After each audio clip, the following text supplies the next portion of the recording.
Yeah, I'll take the lead. Hello, welcome everybody to the Cyclone Insider Podcast. I'm your temporary host today, Eli McKown, the high school sports and wrestling reporter here at the Register. I'm here with Eugene Rapay, who is brand new to the Des Moines Register, covering his first game, albeit remotely because West Virginia is an impossible place to get to, as Travis Hines could attest to. But so happy to have Eugene here. We're coming off a Cyclone win, 28-16 on the road against West Virginia. Iowa State moves to 6-0 for the first time since 1938. A lot of things have happened since then, to say the least. So, Eugene, I want to turn it to you first. Just first game, getting to really, sit down and watch the Cyclones from this perspective. So, just give me your overall thoughts on the afternoon today. Well, just first off, I was glad to know that I did not jinx the team. I was, very concerned. People were telling me, "Oh, you're coming in at a great time." I'm like, "Oh, we need to see the first game first before we jump to any conclusions." But first impressions, I've watched the last couple of games, and things that just jump out to me came back again today. Just the defense was on point, especially in the second half. Sure, they gave up the garbage time touchdown, but those two picks came at crucial times from Jameson Padden. And then also John Tej Williams recording his third straight interception. That was big time. And then the rushing attack just being led by Carson Hansen, having a career day, 3 touchdowns after coming in with just 2 to his name throughout the last 2 years. That was a big time performance by him. And then Rocco Beck, the Beck family was just put under the spotlight all game long with his father, Anthony, getting inducted to the West Virginia Hall of Fame. But he put up a great game for his own, just completing 18 of 26 passes for 265 yards and a passing touchdown. So overall, those 3 things stuck out to me about Iowa State tonight. Not having the first game jinx is huge because once you get that rap, it's never leaving you. So congrats to you on that, Eugene. But no, I had a lot of the same thoughts. I just thought tonight, going into Morgantown, every time you play this game, it's going to be physical. It's going to be a grueling kind of game, as our headline suggests here ahead of the podcast. I mean, this was a physical game up front. West Virginia early, in the run game, really punched Iowa State in the mouth. And it looks like they have a field goal to go up 2 scores early. And it's like, man, that's a heck of a way for West Virginia to start this game. They get some luck on their side. Field goal goes wide. And then they just decide not to cover Jalen Knoll, which was a bold strategy to say the least. And they take advantage of it, make it 10-7. And from there, it just kind of felt like they rolled. I thought in particular, I think it was a 17 or 18 play drive for Iowa State, 91 yards, 3 third down conversions on that drive. Really just, I think, set the tone for the rest of that game, that Iowa State was like, hey, we got pushed around early, but we're going to take it from here. And I thought in the second half, as you mentioned, the defense really took it to that next step, right? Like, I think that first interception for Jameson Padden, if you go back and watch that, when the ball comes to him, I think he's almost a little bit surprised when it hits him the first time, and he kind of like looks down. It's like, that ball is in my hands. Garrett Green had a bit of an errant pass there, but second one, tip drills. That's why you do it in practice, right? For John Tej Williams, because it's third of the year. And I thought my kind of biggest takeaway from this game was that Iowa State, despite the environment, traveling into there, heavy expectations on them, they didn't get rattled in this one, and they were able to just play, just sound football, which is what Matt Campbell preaches every single time he takes the podium, every single time he has a microphone in his face. He talks about that, and that's what they did. You don't turn the ball over. You force 2 turnovers and get 2 scores off of them. And that's kind of the ball game there, really, that turned the game around at the end. So, Eugene, I guess it's just to kind of further this discussion, just what you thought about the defense as a whole tonight, who, again, as I mentioned, gets gashed a little bit early in the run game on that first drive. It really seemed to kind of take it in stride after that. Yeah, it was just another game where they just seemed to get better as the game went on. And I think that goes for the whole team-wide effort. But just defensively, that first drive seemed a little worrisome. It seemed like they had a hard time just containing Garrett Green and the rushing attack that we've heard so much about. They came in averaging 223 rushing yards per game, top 15 in the country. So early on, when you saw Iowa State get punched around like that, it was definitely concerning. But that big pass breakup by Jeremiah Cooper on West Virginia's second drive, where they were back in the red zone, and he was able to, after video review, come up with that big pass breakup. And West Virginia missed that field goal attempt right there. And then that's when it seemed like everything started to turn the Cyclones' way. But not only that, just the linebackers too. They depleted unit, going deep in the depth chart, and new people just seem to step in every game. Bo Goodwin just had that big pass breakup as well, but he had himself a night just stepping in with a couple of pass breakups, a couple of TFLs. He was also just impressive to me tonight. They just always seem to find a way. And when you're ranked 13th in the country, that's important. They just continue to battle back from behind, and doesn't matter who, doesn't matter how, but the Cyclones always seem to always find a way. I think one of the other big takeaways from tonight is obviously Carson Hansen. Briefly mentioned him, but 20 carries, 96 yards, and 3 touchdowns.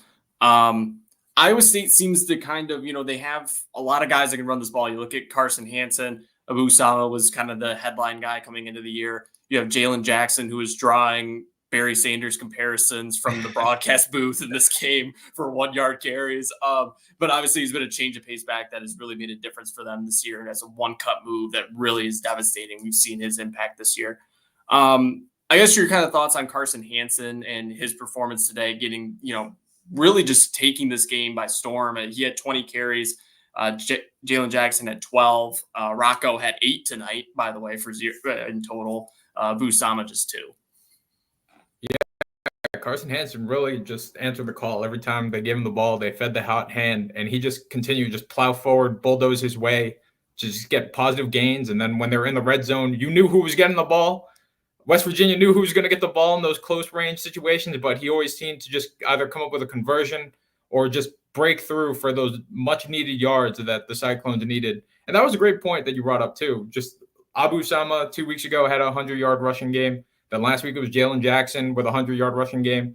Carson Hansen just fell just short of the 100-yard mark, but we're seeing a different guy step up each and every week, which is great, especially in recent wins. So, I know everyone was talking about the West Virginia rushing attack, but maybe it's time to start talking about the Cyclones as well. And I think what's kind of interesting about Iowa State is over the years, you think about the David Montgomerys, you think about the Breece Halls. This has been an offense that has always usually had that bell cow, but obviously with, this year they've really transitioned. And I think part of it's just simply because these 3 guys all bring something different, right? Like we mentioned, Jalen Jackson's got that just game breaker kind of move. Like he can make a move, pick up the first down.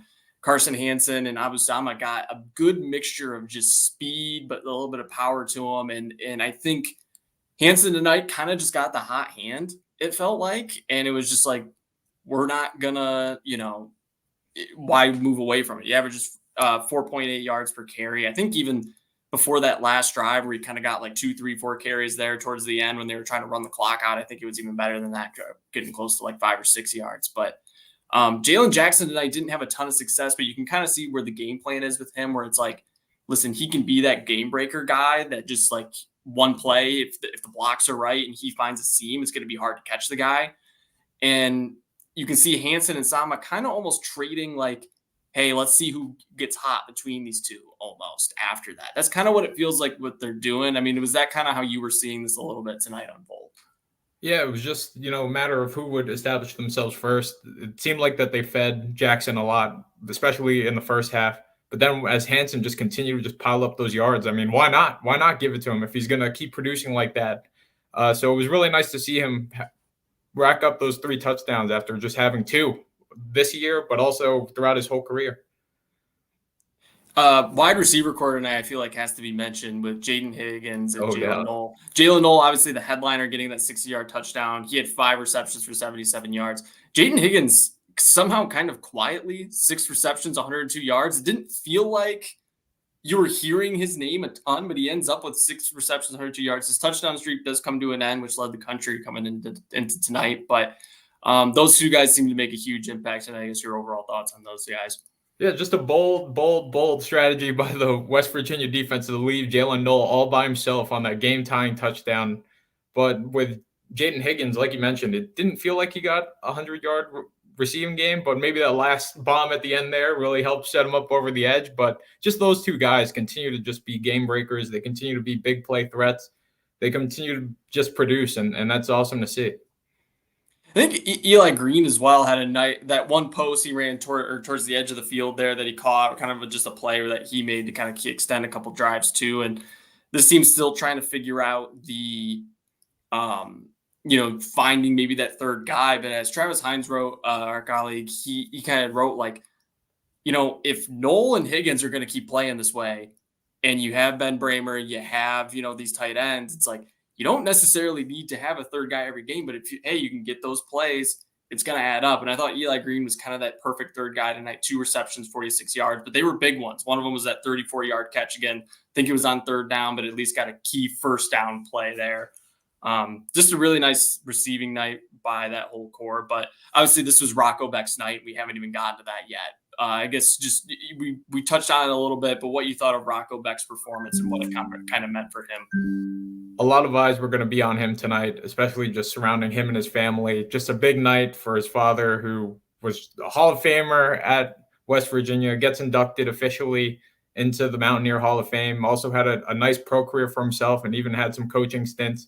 Rocco Beck, though, just this goes back, between him breaking up, just him growing up as a big Mountaineer fan, being around the program, doesn't get that offer from the Mountaineers, ends up going to Iowa State and has himself a productive night in his first game back at Mountaineer Field, just completing 18 of 26 passes, including 7 straight to start out the game. Had that touchdown pass to Jalen Noel, 265 yards. And even though he didn't have big rushing numbers, he seemed to extend plays at the right time, and he also had that nice lunging effort to keep that massive 91-yard, 8-minute scoring drive in the first half. So Rocco Beck, he had himself a great day, and I'm sure there was a lot on his mind, a lot weighing on his shoulders. This was probably personal. He might not say it. He might keep it cool on the microphone, but for him to just show out like that at West Virginia was definitely good to see for him. I think too, I think he had a total of 8 rushes, but some of those obviously factor in sacks too. And as you mentioned, I thought he had some key runs just to keep the chains moving, get positive plays, put them in second and third and short situations, or pick up key first downs too in third and short. And thought, Rocco, they mentioned a little bit on the broadcast, but it's like he doesn't necessarily, last year they didn't use his legs a lot, but they had mentioned this season, like, hey, he can run, he can do that. And tonight, like obviously the stat sheet, he had 0 yards. We're not going to pretend like he had this Lamar Jackson, Robert Griffin III type outing, but you can see where, hey, listen, there is a little bit of that there. We're on 3rd and 2. You can do that. I mean, that little pitch play he had to Carson Hansen where they go out to the left, the West Virginia stack in the box, and they pick up a really big 3rd down, just pitching out to Hansen and getting the first down. That's a prime example of, hey, listen, Rocco can keep this thing moving, and it's another part of this offense, which really, as the season's gone on, it's felt like they've gotten more and more advanced, a little more deeper into that playbook, a little more, I don't want to say unpredictable necessarily, but a little more where, in that play where I think it was third, it was like short, they had to pick up a conversion and they go out. West Virginia's looking for, they see Hansen back there, they're stacking the box, they're low, and they're saying, we're going to go after this. And they go out left. Doing some fun things. So it's been kind of entertaining to see the Iowa State offense kind of start to have a little bit of fun, even though the explosion necessarily hasn't come yet. I guess just to kind of put the cherry on top of all this, Iowa State's moving on to University of Central Florida next week. Well-coached team there with Gus Malzahn. He's obviously been around college football for a long time. KJ Jefferson at quarterback has been just a heck of a player for Arkansas, and it's been, solid with UCF the last couple of years, I guess. But let's just talk about Iowa State right now and what this kind of means going forward, going to 6-0. Yeah, 6-0 at the midway point of the season is definitely big. When you talk to this team, they definitely have that next game, 1 week at a time mentality. But we're at the point now where you have to start thinking like, wow, these guys are legitimate Big 12 title contenders, and I'm sure that that's where they're going now. 6-0 is great, but it's a matter of how you finish, and I think everyone on that team knows that, and I think they're going to gun for going the whole way, and it'll be interesting to see how they continue to build off of this. UCF next, But right now, 6-0, first time since 1938. It's a great time to be a Cyclone, great time to be in Cyclone Nation, and just a great time for Iowa State athletics overall across the board. It's going to be an interesting week. I believe the USF game's at home, right? Yes. It's a home game. So you're going to get your first experience in Jack Trice. Is that, I guess, what are you most looking forward to as you go to Jack Trice for the first time? When I was at Villanova, I was a complete football nerd, and I was probably one of only 30 students who showed up every week for the football games. They played at the FCS level, and obviously it's a basketball school. But I always wondered what it would be like to just get like a true tailgate, whether it's the Big 12 or the SEC or just big time college football atmosphere. So I'm just looking forward to all of it, honestly. Like when I was at campus for the first time this week, just walking by Jack Troy Stadium to go to the football availability or walking over to Hilton Coliseum for the basketball media days, I was just daydreaming a little bit, just imagining what game day would be like, what the atmosphere would be like, just to see the stadium packed, buzzing. So for me, I'm just looking forward to all of it, embracing all of it. Hopefully it'll be a positive result for the Cyclones, just kind of help bolster the mood of the stadium and for all the fans. But I don't really think that there's one specific thing. It's just let's see what college football is really all about, and I'm excited to see how Cyclone Nation shows out. Glad to hear that you're a fellow football sicko like myself. I was a big McKown guy through college, and still now I'm looking forward to that later this season. But I think that's going to do it for us on the Cyclone Insider podcast. It is 11 o'clock Central Time. Travis Hines is probably finishing up interviews, his story to try and catch a plane in Pittsburgh at midnight. So safe travels to him. Safe travels for anyone who made the trip out to West Virginia. And we will catch you all on the flip side.